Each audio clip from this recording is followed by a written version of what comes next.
Welcome to 11th standard botany class, student. I hope all are fine and safe by the grace of God. Today I am going to teach you a new lesson.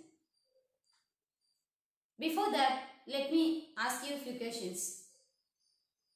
What are the materials required to construct a house, children? Yes, it is bricks, sand, cement, water, iron rod. Okay. Can you tell me what is our human body is made up of?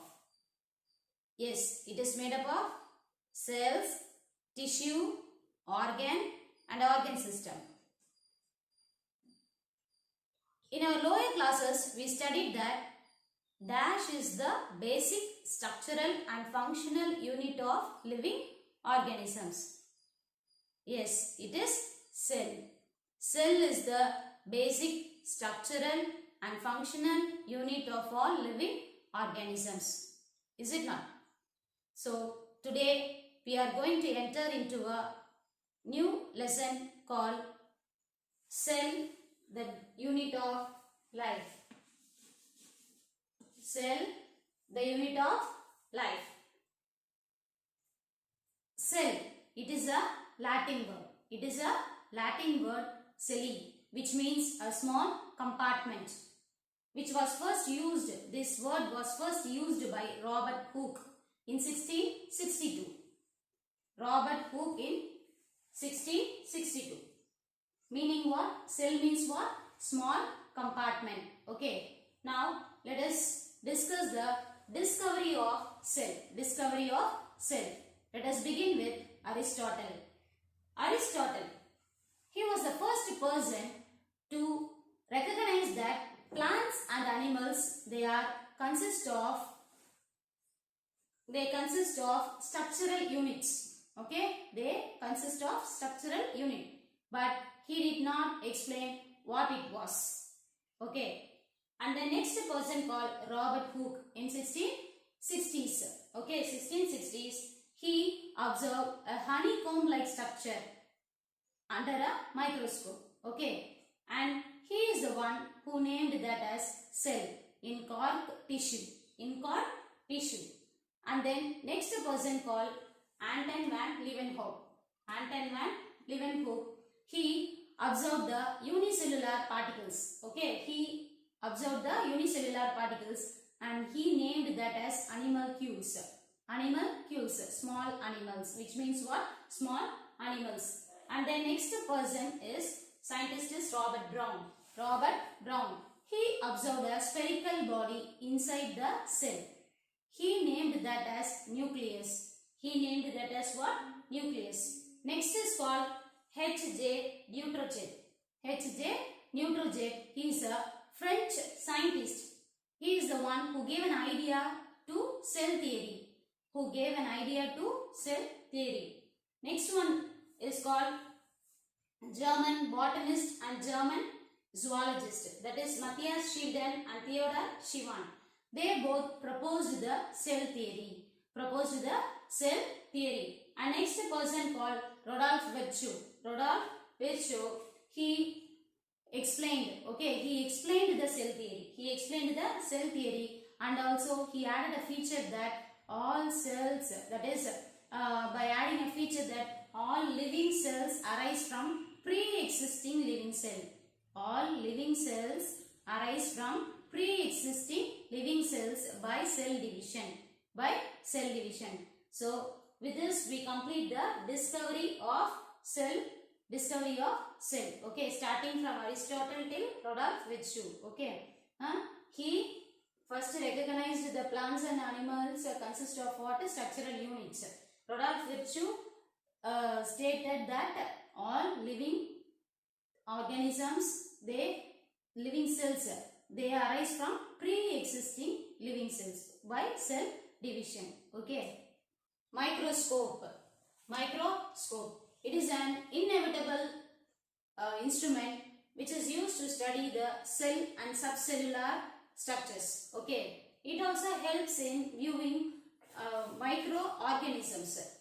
Therefore, it is called as microscope. Okay. It is a Greek word which means micros means small, Scipion means to see, small to see. Okay, so this microscope helps to see microorganisms. Therefore, it is named as what? Microscope. Okay. Now, next is compound microscope. What is compound microscope? A light microscope with many lenses. Okay, a light microscope with many lenses is called as compound microscope, and it was invented by Z. Janssen. Z. Janssen. Okay. This microscope basically it works on based on, that is basically it works on lens system, that is and the properties of light, lens system and properties of light.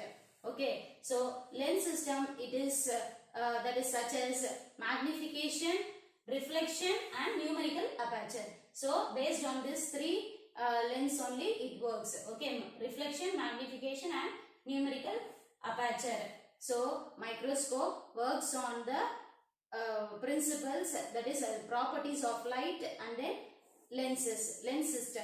The lens system such as reflection, magnification and numerical aperture. Okay, so what is compound microscope? The light microscope with many lenses is called as what? Compound microscope. Okay, this microscope, if you see, means what is the work of this microscope? Means it transmits the visible light from source to light through sample. Okay, so that is what the basic principle. So microscope transmit the visible light from source to eye through sample. Okay, where interactions takes place. So that is all about the microscope. So it is an instrument used to view the microorganisms. There are different types of microscope, such as bright field microscope, dark field microscope, phase contrast microscope and electron microscope. In our lesson, we are going to discuss bright field microscope and electron microscope. Now, let us begin with bright field microscope. What is bright field microscope? It is a routinely used microscope. Routinely used microscope which shows various aspects of cell. Here, the bright field microscope, here the light passes directly on the specimen. Light passes directly on the specimen and it shows a well-distinguished image. Shows a well-distinguished image from different directions. Okay, from different portions of the specimen. Okay, depending on the contrast. So depending on the contrast only, it shows different portions of what? Cell. Okay, and then here it shows a well distinguished image. Here the contrast can be increased by staining the specimen. Contrast can be increased by staining the specimen with the reagent. And the light rays are focused onto the specimen. Okay, where is this? How does this light rays are focused? It is focused by a condenser. Okay, on which the microslide is placed. Upon the microslide only the specimen is kept. Okay, the specimen is placed on a microslide, where the microslide is placed on an adjustable platform which is called a stage. Okay, so there is an adjustable platform which is called a stage. On that only the microslide is placed. Upon the microslide only specimen is placed. So the light rays are focused, okay, by a condenser through which onto the specimen. So there is a adjustable platform called stage. Next one is called the light comes from compact fluorescent light, that is CFL, compact fluorescent light, or LED, which is light emitting diode. Okay, the light comes from this source only, that is compact fluorescent lamp and then light emitting diode. And the next one, then it passes through two objective lenses. Then this passes to what? Two objective lenses. One is called objective lens and then eyepiece. Okay, then the light passes to two lens system. One is objective lens and then next to the eyepiece. What is objective lens? The objective lens which is close to the object. Eyepiece which is closer to the eye. Okay, there are four types of objective lenses are there, that is 5x, 10x, 45x and 100x. So these objective lenses are fixed or it can be rotated at a fixed point. so that you can get a required magnification. Okay, and the next one, it has principle. Okay, it works on a principle called numerical aperture value and has its own resolving power. Okay, it works on numerical aperture value and resolving power. Then what is primary magnification and secondary magnification? The magnification means what? Magnification means to get a enlarged image. Is it not a large image? Okay, so here primary magnification, here the image can be obtained through objective lens. Okay, image can be increased. Okay, that is through objective lens, means it is called as what? Primary magnification. Here the image is real and inverted. Real and inverted.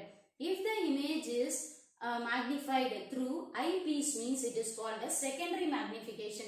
Secondary magnification, which is virtual and inverted. So if the magnification is done with the help of what? Objective lens, means it is called primary magnification, and the image is real and then it is inverted. If the magnification is done with the help of eyepiece, means it is called as what? Secondary magnification. Here the image is virtual and inverted. So that is all about the bright field microscope. So it is a routinely used microscope, and then it shows a well distinguished image. We can increase the contrast by staining method, and it has a adjustable platform stage, so on which the microslide is kept. Here the light comes from CFL or LED, and then it has two lens system. One is objective lens and the eyepiece, and then objective lenses are of 4 types, which is fixed and rotated at fixed point, and it works on the principle numerical aperture value and resolving power, and we can magnify. There are 2 type of magnifications. They are primary magnification and secondary magnification. So that is all about the bright field microscope. The second type of microscope is electron microscope, which was introduced by Ernest Ruska in 1931 and developed by G. Binning and H. Roher in 1981. Okay, this electron microscope is used to analyze the fine detail of cell and organelle called ultrastructure. And then here a beam of electrons, okay, a beam of accelerated electrons is passed on. It is a source of illumination. Here the source of illumination is what? Beam of accelerated electrons. Whereas in bright field microscope, if you see, means the source of illumination is light. Okay, so here a ray of accelerated electrons is acting as a source of illumination, and therefore the resolving power is lakh times than that of the light microscope.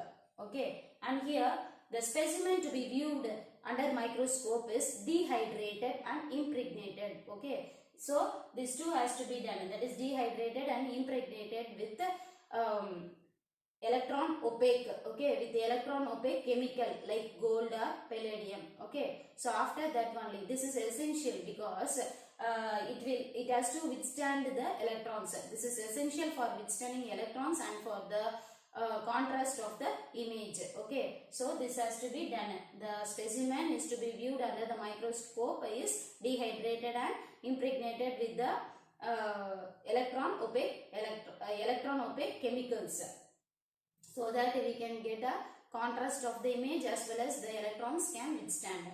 And then there are 2 kinds of microscopes are there, that is under electron microscope there are 2 types is there, that is transmission electron microscope and scanning electron microscope. Transmission electron microscope. Now let us study what is transmission electron microscope. This is a commonly used microscope. Okay, and it produces 2-dimensional image. Transmission electron microscope is commonly used and it provides a 2-dimensional image. The components of transmission electron microscope are electron generating system and electron condenser, specimen objective, tube lens and projector. These are the components or the parts of the transmission electron microscope. Okay, and then here a beam of electrons passed on to the specimen. in order to form image on a fluorescent screen. Okay, so here a beam of light is passed onto the specimen in order to produce a image on a fluorescent screen. Here the magnification is 1 to 3 lakhs. Okay, here the magnification is 1 to 3 lakhs and the resolving power is 2 to 10 angstroms. Okay, 2 to 10 angstroms. So what is the use of this transmission electron microscope? It is used to analyze the detailed structure of viruses, okay, mycoplasma and cellular organelles, okay, and etc. So in order to analyze all this structure, virus, mycoplasma and cellular organelles, this method is best, that is using transmission electron microscope, so that we can study the detailed structure of all this virus, mycoplasma and cellular structures, etc. So with this we complete the transmission electron microscope. Next let us study the scanning electron microscope. The second type of electron microscope is scanning electron microscope. The scanning electron microscope produces three-dimensional image. Three-dimensional image, and it has a low resolving power than that of the transmission electron microscope. Okay, here in this if you see means the electrons are focused by lens at a very fine point. Okay, so it is focused by lens. And then here if you see means the interaction between the specimen and the electrons, it form different forms of radiation. Okay, the interaction between the specimen and the electrons, it produces what? Different forms of radiation. This radiation is being captured, okay, by an appropriate detector. Okay, so this radiation which is formed on the surface of the specimen is being captured by appropriate detector and then amplified and then it is imaged on a fluorescent screen. Okay, this radiation is captured by appropriate detector, amplified and imaged on a fluorescent screen. And here the magnification is 2 lakhs times and the resolution is 5 to 20 nanometer. 5 to 20 nanometer. Magnification is 2 lakhs times and resolution is 5 to 20 nanometer. So when you compare these two, that is transmission and scanning. Transmission produces 2-dimensional image, whereas scanning produces what? 3-dimensional. That has got a high resolution power. Here it has got a low resolution power. Okay, the source of illumination is what? Electrons. Here it is focused on lens. Okay, so these are the difference between the transmission and most commonly uses transmission electron microscope. Okay, so these are the difference between the transmission electron microscope and scanning electron microscope. With this we complete the two types of electron microscope. Next let us learn about cell theory. In 1833, German botanist Matthias Schleiden and German zoologist Theodor Schwann, they proposed that all plants and animals made up of cell. Plants and animals composed of what? Cell. Cell is the basic building block of life. Okay, so these observations made them to formulate modern cell theory. Modern cell theory consists of the following. Okay, they are all organisms are made up of cells. All organisms are made up of cells. A new cell arises by the division of pre-existing cell. Okay, a new cell arises from the pre-existing cell after division. Okay, and then next one, here a cell contain genetic materials. Okay, a cell contain genetic materials which passes from parent to daughter cell. Parent to daughter cell. And then last they formulated all metabolic activities takes place inside the cell. All metabolic activity takes place inside the cell. So these are the formulations which is proposed by Schleiden and Schwann. Okay. Next is exception to cell theory. Exception to cell theory. Here if you see means viruses are still puzzle in biology. Okay, viruses are considered to be a puzzle in biology because here viruses, viroids and prions, if you see, means they lack protoplasm, which is essential part of cell. Okay, and they are obligate parasite and they are subcellular in nature. Now let us study the protoplasm theory. Corti, he first observed protoplasm. He is the one who first observed the protoplasm. And then Felix Dujardin in 1835. Okay, Felix Dujardin, he observed the living juice in animal cell and he called it as sarcode. Okay, Felix Dujardin called living juice as sarcode. Then Purkinje, he coined the term protoplasm. Okay, from a sac inside a plant cell. In 1839, Purkinje coined the term protoplasm. It is a 1 mark question, children. And then next is Hugo van Moll in 1846. He proposed the importance of protoplast and then protoplasm. And the next one is Max Schultz. Okay, Max Schultz in 1861, he proposed the similarities between the protoplasm and the sarcode. Okay, and he also proposed a theory which later it was called as protoplasm theory by O. Hertwig. Okay, so he proposed the similarity between the sarcode and the protoplasm and also proposed theory on that, and later it was called as protoplasm theory by O. Hertwig. And then Huxley, okay, Huxley, he proposed protoplasm as physical basis of life. So these are the discoveries or history based on protoplasm. Protoplasm as a colloidal system.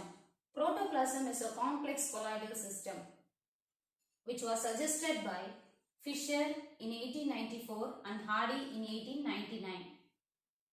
This protoplasm is made up of water and solutes.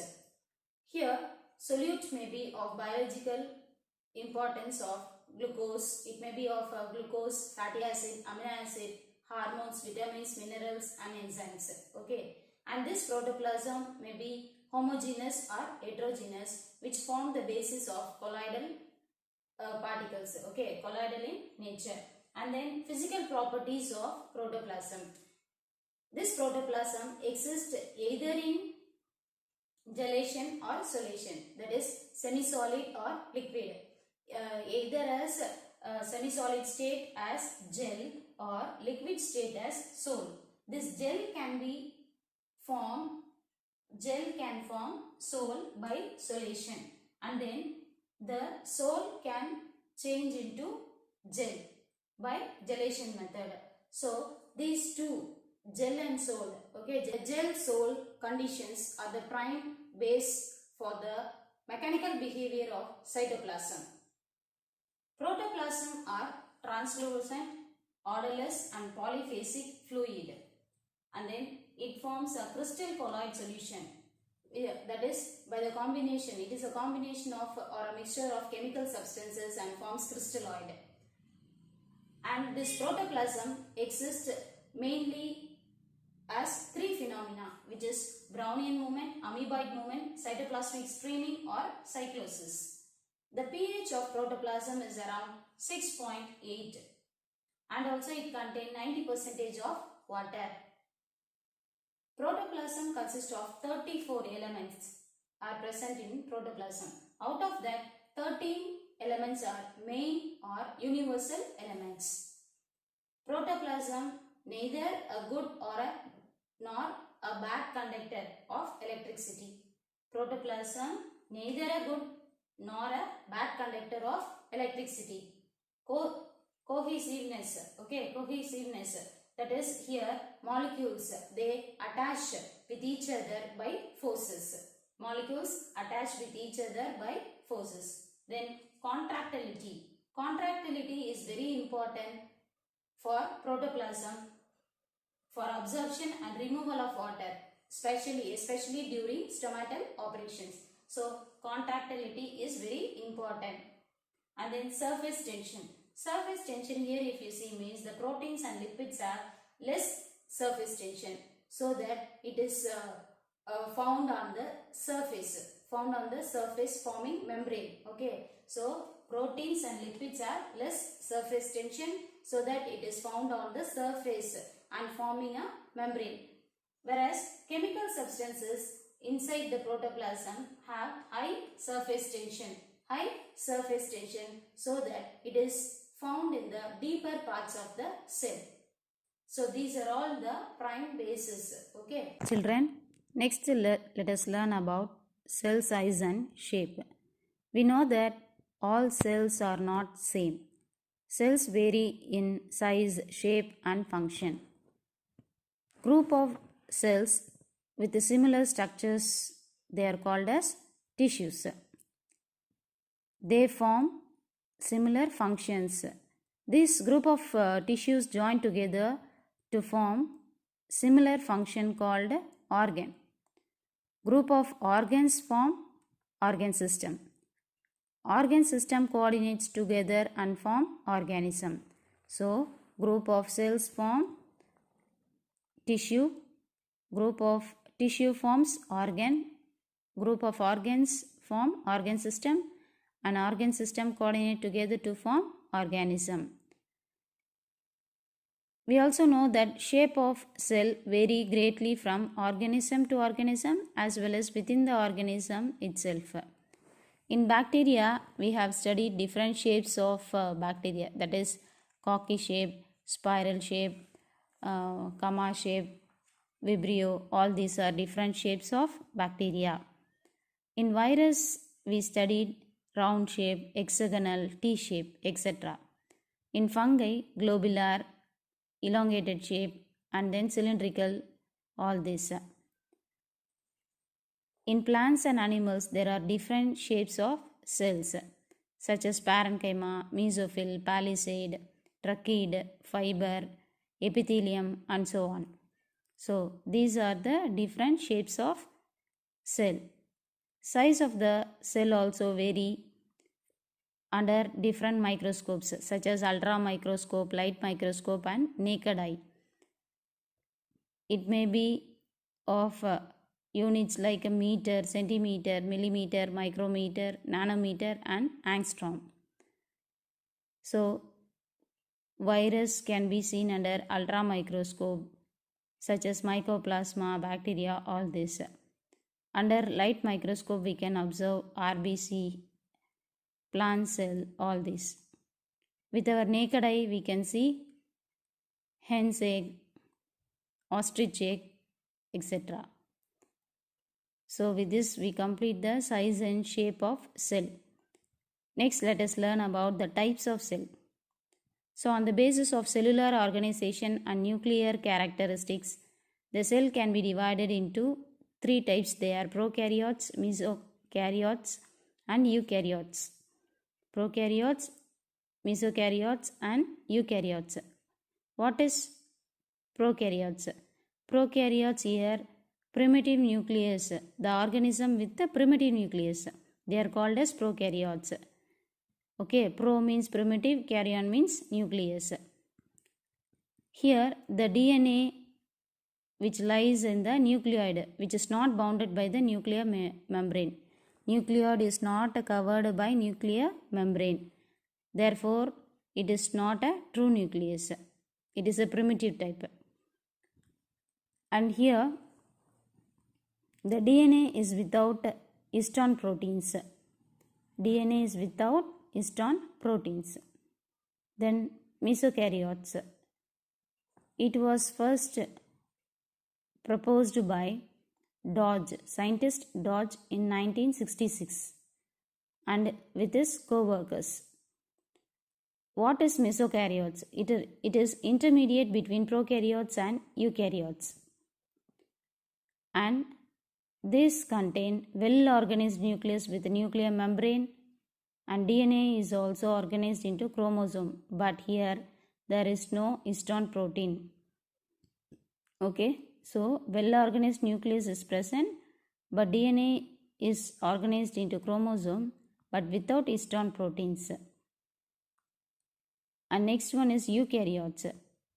the organisms which have true nucleus called eukaryotes. Here the DNA is bounded with the protein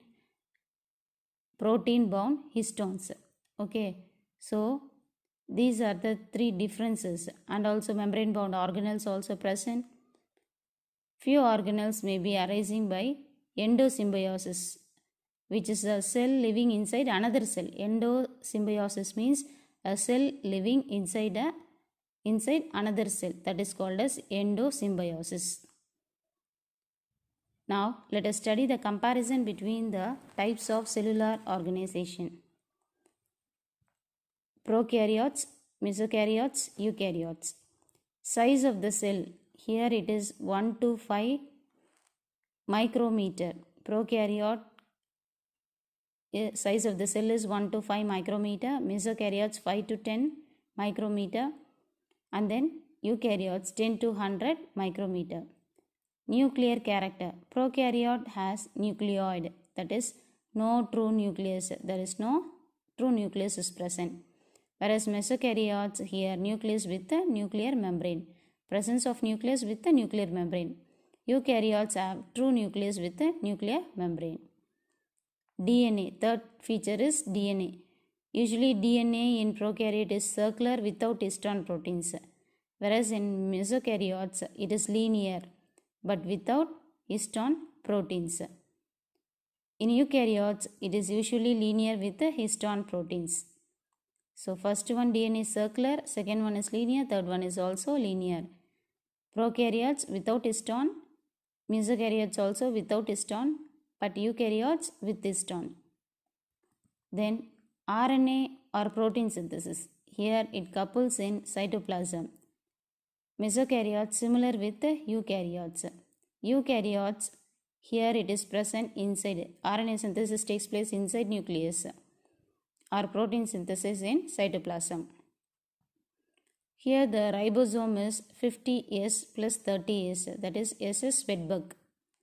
50S plus 30S, the size of the ribosome, and in mesokaryotes it is 60 plus 40S, eukaryotes it is 60 plus 40S.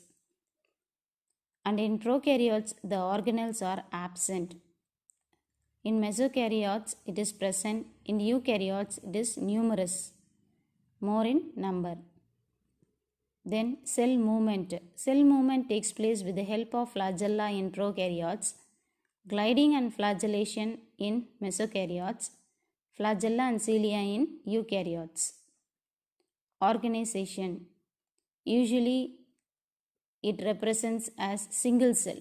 Prokaryote represents as single cell, whereas mesokaryotes single cell and colony, whereas eukaryotes single, colonial and multicellular. Single, colonial and multicellular. Cell division. Cell division takes place by binary fission in prokaryotes. In mesokaryotes also binary fission, whereas mitosis and meiosis in eukaryotes. Cell division takes place by mitosis and meiosis in eukaryotes. Example for prokaryotes are bacteria and archaebacteria. Mesokaryotes example dinoflagellate protozoa. Eukaryotes fungi, plants and animals. Children, in today's class we have completed what is cell, discovery of cell, microscope, different types of microscope, cell theory, protoplast theory, what is protoplasm, cell shape and size. From this lesson, we understood that cell is the structural and functional unit of all living organisms. So, it is our duty to protect these cells in order to maintain a healthy and happy life. So, to maintain these cells, you have to eat healthy food and as well as do regular exercise. Thank you, children.